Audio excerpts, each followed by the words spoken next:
Les plus grandes armées du monde essaient toujours de rester à la pointe de la technologie pour une raison. Le pays possédant les armes les plus avancées sur le plan technologique serait facilement capable de vaincre ses ennemis. Pensez à l'invention de l'arc et de la flèche, du fusil et de la bombe atomique. Il y a toujours quelque chose à inventer et certains pays ont été capables de garder leurs dernières armes technologiques secrètes pendant 20 à 30 ans avant que nous soit enfin révélé quelque chose d'incroyable. Découvrons ensemble les 10 véhicules militaires secrets les plus insensés. Le Harrier Jump Jet. Quand le public a vu cet avion pour la première fois, personne n'en croyait ses yeux. Un avion militaire capable de décoller et d'atterrir comme un hélicoptère relève de la science-fiction.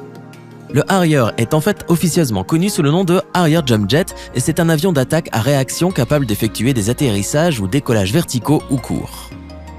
L'avion avait été fabriqué par Hawker Siddeley au Royaume-Uni dans les années 1960 et avait été introduit et mis en service en 1969. Au cours des années 1980, un Harrier de deuxième génération avait vu le jour. Fabriqué aux États-Unis sous le nom de AV-8B et en Grande-Bretagne sous les noms de British Aerospace Harrier 2. Le problème est qu'il ne pouvait décoller de cette façon qu'avec un poids minimal et que la consommation de carburant était énorme. Le turboréacteur Pegasus fournissait une force d'environ 10 tonnes et pouvait pousser l'appareil à Mach 0,9, soit environ 585 nœuds, ce qui correspond à 1083 km/h. Les armements comprenaient un canon de 25 mm et 6 points durs sous l'aile pour les roquettes et les missiles. Il a depuis été remplacé par un avion de deuxième génération. L'aéroglisseur de classe Zuber.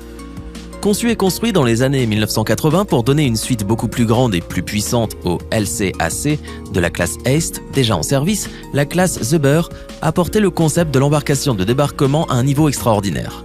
Qu'il s'agisse des immenses sous-marins balistiques de la classe Typhoon ou des croiseurs de combat menaçants de la classe Kirov, l'URSS des années 1980 avait tendance à aimer son matériel militaire quand il était massif. En matière d'aéroglisseur, le véhicule de débarquement à coussin d'air LCAC de la classe Zuber n'est pas différent. Comparé au déjà gigantesque LCAC de la US Navy, la classe Zuber le surpasse. Entièrement chargé, l'américain déplace environ 180 tonnes, tandis que la classe Zuber en déplace 3 fois plus. Cette forteresse en vol stationnaire peut atteindre une vitesse de 60 nœuds dans une mer agitée et au-dessous et peut générer des niveaux de 5 degrés et des obstacles allant jusqu'à 1 mètre avec une relative aisance. Elle peut transporter 3 chars à l'intérieur de sa soute à chargement tandis que le LCAC de l'US Navy ne peut en transporter qu'un. Dans d'autres configurations de fret, le géant de classe Zuber peut transporter jusqu'à 500 personnes, soit environ 375 soldats entièrement équipés, 8 véhicules blindés de transport, de troupes ou 10 véhicules militaires polyvalents à roues. Le 1K-17 Shati.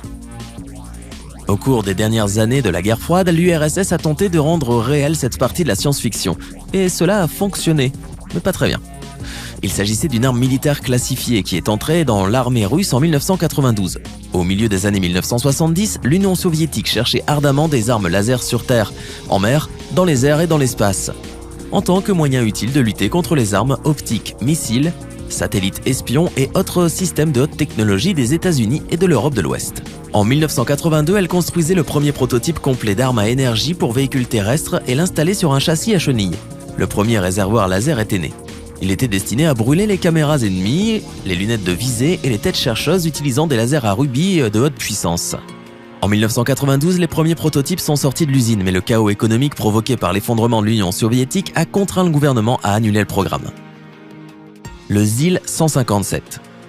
L'Union soviétique était un endroit plutôt avant-gardiste en matière de chars et de canons SP, mais malheureusement en retard dans le secteur des camions et des transports en général. En recevant la première série de camions américains en pré-bail en 1942, ils furent stupéfaits de la sophistication des camions américains, de leur fiabilité et de leur robustesse.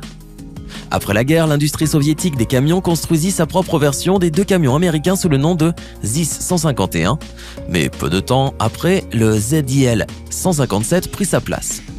Le ZIL-157 était essentiellement un camion de fret de 3 tonnes, ce qui signifie qu'il avait une capacité de chargement de 3000 kg. Sur les routes revêtues, cela pourrait atteindre 7500 kg plus une remorque. Mais dans l'ensemble, le véhicule n'était pas soumis à de telles contraintes.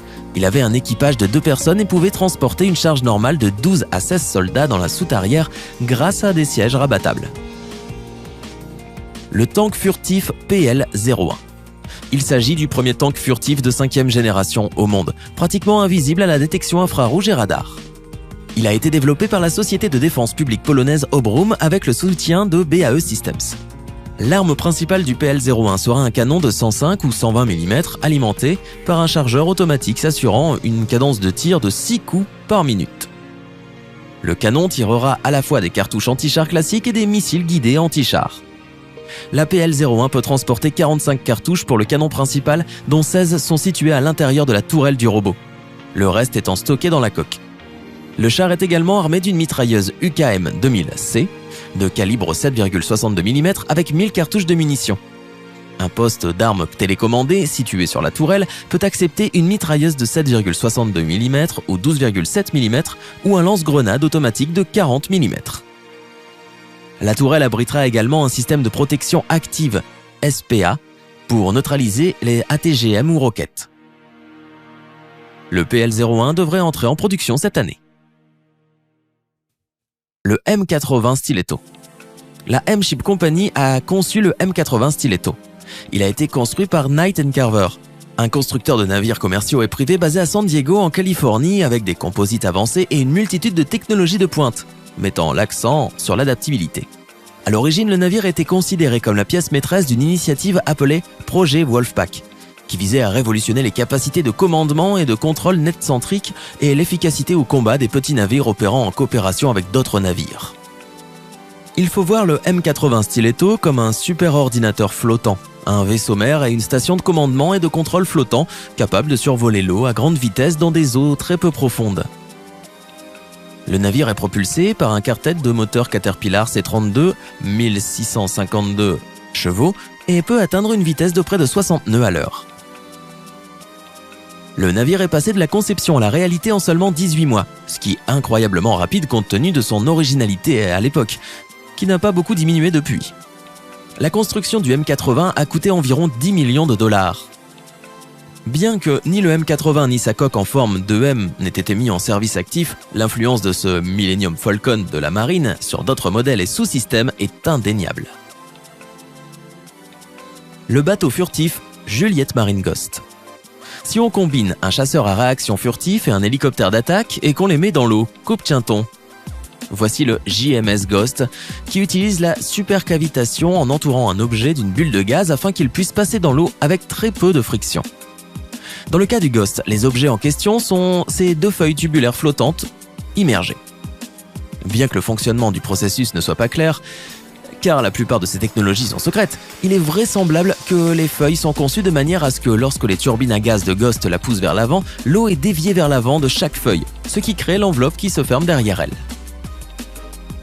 L'appareil, qui abrite 3 membres d'équipage, est principalement destiné à patrouiller le périmètre des flottes navales et peut entrer en action pour attaquer de petits bateaux ennemis.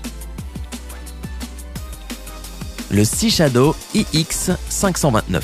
Construit en 1985 par Lockheed Martin, le Sea Shadow était destiné à vérifier si les mêmes technologies que le chasseur furtif F-117 Nighthawk pouvaient également être appliquées aux navires de guerre.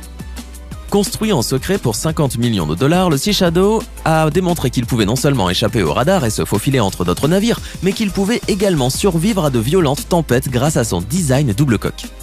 Enfin dévoilé au public en 1993, le Sea Shadow n'est jamais entré en production et n'était qu'une expérience.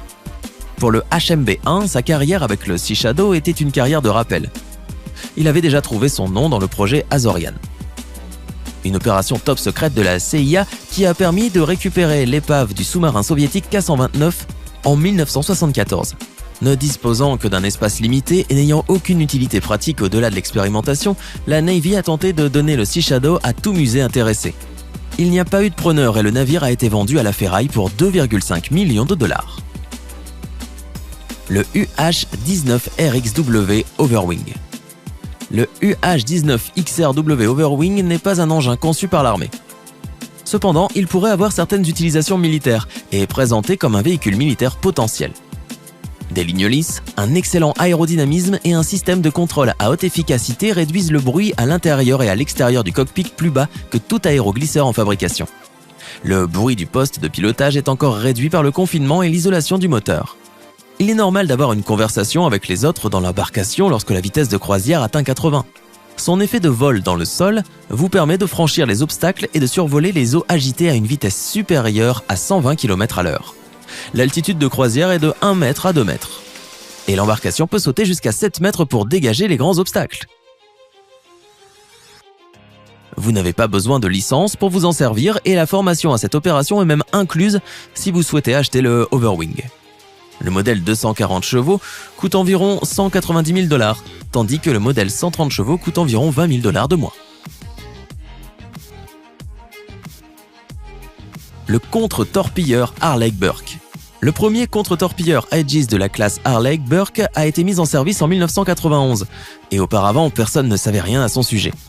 L'ensemble du navire, à l'exception de 2 entonnoirs en aluminium, est construit en acier, avec des zones vitales protégées par 2 couches d'acier et 70 tonnes de blindage en Kevlar.